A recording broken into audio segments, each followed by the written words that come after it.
دیکھیے کبھی نہ یہ کہیے گا کہ یہ کام میں کل ضرور کر دوں گا، الا ان یشاء اللہ، مگر اس استثناء کے ساتھ اگر اللہ نے چاہا۔ یہ ہماری تہذیب کے، اب یوں سمجھیے کہ کچھ کلمات ہیں سماجی، ہمارے ثقافت کے، ان کے اندر جو ہے توحید کی روح جو ہے وہ کوٹ کوٹ میں بھری ہوئی ہے۔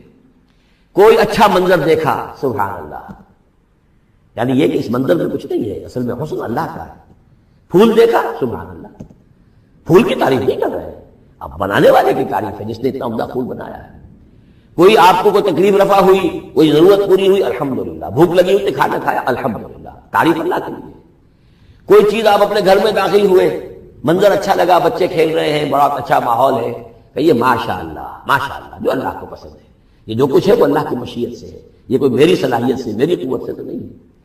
اسی طرح سے کوئی کام کرنا، انشاءاللہ میں یہ کام کرنا تو چاہتا ہوں، ارادہ تو ہے، لیکن ظاہر بات ہے کہ اللہ تعالیٰ کی مشیت کے بغیر، اللہ کی مرضی اور علم کے بغیر تو نہیں ہو سکتا۔ تو یہ بھی گویا کہ، اور یہ سارے کلمات اس صورت میں آپ کو مل جائیں گے، ماشاءاللہ، انشاءاللہ، اور اس سے پہلے ہم الحمدللہ سے شروع کر چکے ہیں۔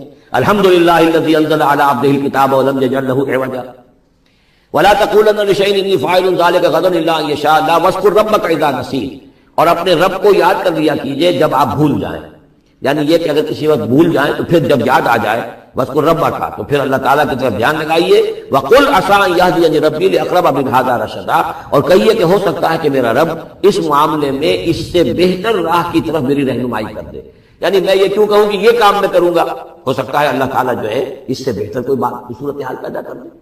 لہذا اس معاملے کے اندر بھی کوئی زیادہ جازم ہو جانا نہیں چاہیے، بلکہ معاملات کو تفویض الامر الی اللہ، سپردم بتو مایا خیشرا تو دانی حساب کم و بیشرا، تو اس طریقے سے انسان جو ہے اللہ تعالیٰ کے حوالے کیے رکھے۔ وَلَبِثُوا فِي كَهْفِهِمْ ثَلَاثَ مِائَةٍ سِنِينَ وَازْدَادُوا تِسْعًا، اور وہ رہے اپنی اس غار میں 300 برس اور اس کے اوپر 9 سال۔ اس کی تعبیر کیا ہے؟ شمسی حساب سے 300 برس، اور یہ 300 برس جو شمسی ہوتے ہیں جو سولر کیلنڈر کے، وہ قمری حساب سے 309 بن جاتے ہیں۔ اس حوالے سے یہ دونوں عدد بالکل صحیح ہے۔ قل اللہ اعلم بما لبثوا، کہیے یہ بھی اللہ بہتر جانتا ہے کتنے عرصے رہے، اس میں بھی بحث میں پڑھنے کی ضرورت نہیں۔ لہ غیب السماوات والارض، اللہ تعالیٰ ہی کے اختیار میں ہے اور اللہ ہی کے علم میں ہے غیب کل کا کل آسمانوں اور زمین کا۔ اب صرف یہی واس میں، کیا ہی عجیب اور اچھا ہے وہ دیکھنے والا، اور کیا ہی اچھا ہے وہ سننے والا، اس کی سماعت، اس کی بصارت کا تم کیا اندازہ کرو گے۔ ما لہ من دونہ من ولی، ان کا کوئی ساتھی اور پشت پناہ اور مددگار اور حمایتی نہیں ہے اس کے سوا۔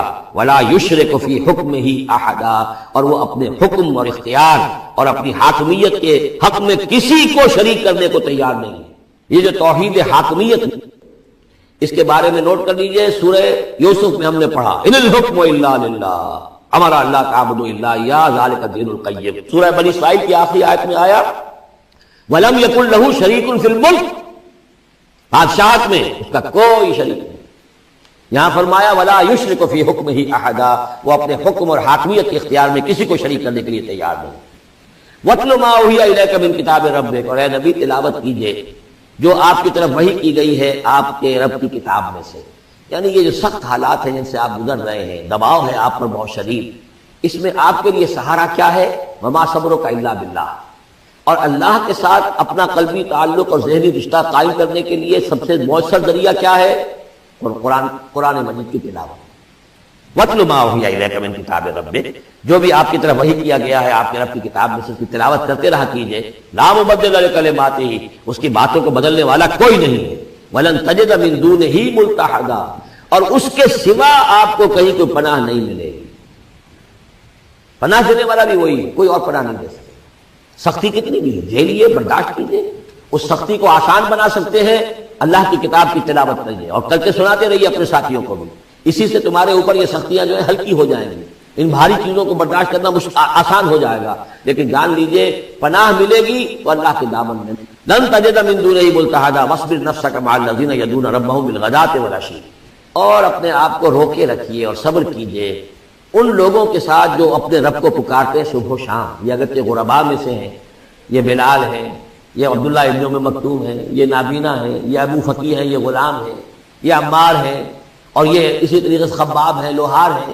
یہ لوگ جو ہے آپ ان کی اس رفاقت کو غنیمت سمجھیے، وَاصْبِرْ نَفْسَكَ مَعَ الَّذِينَ يَدْعُونَ رَبَّهُم بِالْغَدَاةِ وَالْعَشِيِّ يُرِيدُونَ وَجْهَهُ، وہ اللہ کی رضا کے طالب ہیں، طلبگار ہیں، اللہ سے محبت کرنے والے ہیں. وَلَا تَعْدُ عَيْنَاكَ عَنْهُمْ، اور دیکھیے آپ کی نگاہیں ان سے ہٹ کر ادھر نہ جائیں جن کے پاس دولت ہے. عنہم ترید زینت الحیات الدنیا، کہیں آپ کی نگاہ ادھر نہ جائے جہاں زیبائش ہے، آرائش ہے، دنیا کی چمک دمک ہے، دولت ہے. آپ ولید بن مغیرہ کی طرف سے متوجہ ہوں اور عبداللہ ابن ام مکتوم کی جانب نہ ہو، معاذ اللہ ایسا نہ. یہ بالکل وہی بات ہے جو ہم سورہ ہجر میں بھی پڑھ چکے ہیں. وَلَا تَمُدَّنَّ عَيْنَيْكَ إِلَىٰ مَا مَتَّعْنَا بِهِ أَزْوَاجًا مِّنْهُمْ زَهْرَةَ الْحَيَاةِ الدُّنْيَا، یہ جو بھی ہم نے ان کو دے رکھا ہے دنیا کا ساز و سامان، چمک دمک، اس کی طرف آپ کی نگاہیں نہ اٹھیں. وَلَا تَعْدُ عَيْنَاكَ عَنْهُمْ، آپ کی نگاہیں ان سے ہٹ کر، انہیں نظر انداز کر کے ان لوگوں کی طرف نہ متوجہ ہو جائیں. ترید زینت الحیات الدنیا، تو کیا آپ بھی دنیا کی، کہ لوگوں کو یہ گمان ہونے لگے، شک ہو جائے کہ آپ کی نگاہ میں بھی دنیا کی زینت کا جو ہے بہت اس کی اہمیت ہے. وَلَا تُطِعْ مَنْ أَغْفَلْنَا قَلْبَهُ عَنْ ذِكْرِنَا، اور بات مانیے اس کی جس کے دل کو ہم نے اپنی یاد سے غافل کر دیا ہے. وَاتَّبَعَ هَوَاهُ، اور جو اپنی خواہش نفس کی پیروی کر رہا ہے. وَكَانَ أَمْرُهُ فُرُطًا، اور اس کا کام جو ہے وہ اعتدال سے بہت ادھر ادھر ہو گیا ہے. وَقُلِ الْحَقُّ مِنْ رَبِّكُمْ فَمَنْ شَاءَ فَلْيُؤْمِنْ وَمَنْ شَاءَ فَلْيَكْفُرْ إِنَّا أَعْتَدْنَا لِلظَّالِمِينَ نَارًا أَحَاطَ بِهِمْ سُرَادِقُهَا صدق اللہ العظیم. اور پڑھا کرو اس میں سے کہ جو وحی کیا گیا ہے آپ کی جانب آپ کے رب کی کتاب میں سے، اس کی باتوں کا بدلنے والا کوئی نہیں، اور نہیں پاؤ گے تم اپنے لیے اس کے سوا کوئی اور جائے پناہ. تھامے رکھو، روکے رکھو اپنے آپ کو ان لوگوں کے ساتھ جو پکارتے ہیں اپنے رب کو صبح و شام اور چاہتے ہیں اس کی رضا، طالب ہیں اس کے روئے انور کے. اور نہ دوڑیں آپ کی نگاہیں ان سے ہٹ کر آپ کہ دنیا کو یہ محسوس ہو، یہ مغالطہ ہو کہ ترید و زینت الحیات الدنیا. یہ ذرا مشکل مقام ہے قرآن مجید کا کہ بظاہر تو الفاظ یہ ہیں کہ آپ کی نگاہیں دنیا کی زیبائش اور آرائش کی تلاش میں ان فقراء اور غرباء سے ہٹ کر امراء کی طرف نہ اٹھیں. لیکن ظاہر بات ہے کہ حضور صلی اللہ علیہ وسلم کی یہ شان نہیں تھی، لہذا اس میں جو بات سمجھ میں آتی ہے وہ یہ ہے کہ ایسا نہ ہو کہ آپ کے التفات کی وجہ سے دنیا یہ محسوس کرے کہ ان کی نگاہ میں بھی وقت اور اہمیت جو ہے وہ دنیاوی مال و دولت اور اسباب کی ہے. کسی داعی حق کے لیے یہ معاملہ بہت ہی نازک ہوتا ہے کہ ایک طرف جو حالات و واقعات ہیں اس کے اعتبار سے، جو حقائق ہیں اس کے اعتبار سے، معاشرے کے جو اونچے طبقات ہوتے ہیں جو وہاں سرداری یا کسی اور طرح کی سربراہی کے منصب پر فائز ہوں یا ان کے پاس فراوانی ہو دولت کی، اب ظاہر بات ہے کہ ان کا ایک اثر و رسوخ ہوتا ہے معاشرے میں. ان میں سے کوئی ایک شخص ایمان لے آئے تو وہ بہت سے لوگوں کے برابر ہو جائے گا. جیسے حضرت عمر رضی اللہ اور ابو جہل کو حضور نے دونوں کو پیش کیا اللہ کے سامنے کہ اللہ ان میں سے ایک کو ضرور میری جھولی میں ڈال دے. ظاہر بات ہے کہ اس سے اسلام کو تقویت حاصل ہوگی، اور اس سے یہ ہے کہ جن مسلمانوں پر کا قافیہ تنگ ہوا ہے، جن کو ستایا جا رہا ہے، اگر کوئی بڑا آدمی ایمان لے آئے گا تو ان کو بھی سہارا ملے گا. جیسے کہ حضرت عمر اور حضرت حمزہ کے ایمان لانے کے بعد جو غرباء تھے، فقراء تھے اور جو غلام تھے انہیں ستایا جا رہا تھا، انہیں کچھ ریلیف ملا ہے. اس حوالے سے ایک طرف تو اس کی ضرورت ہوتی ہے کہ ان کی طرف توجہ کی جائے، التفات رکھا جائے، تاکہ اگر وہ ایمان لے آئے تو اس سے ایمان کو بھی تقویت ہو، اسلام کو تقویت ہو، مسلمانوں کو بھی فائدہ پہنچے. دوسری طرف یہ اندیشہ ہوتا ہے کہ غرباء کا دل نہ دکھے.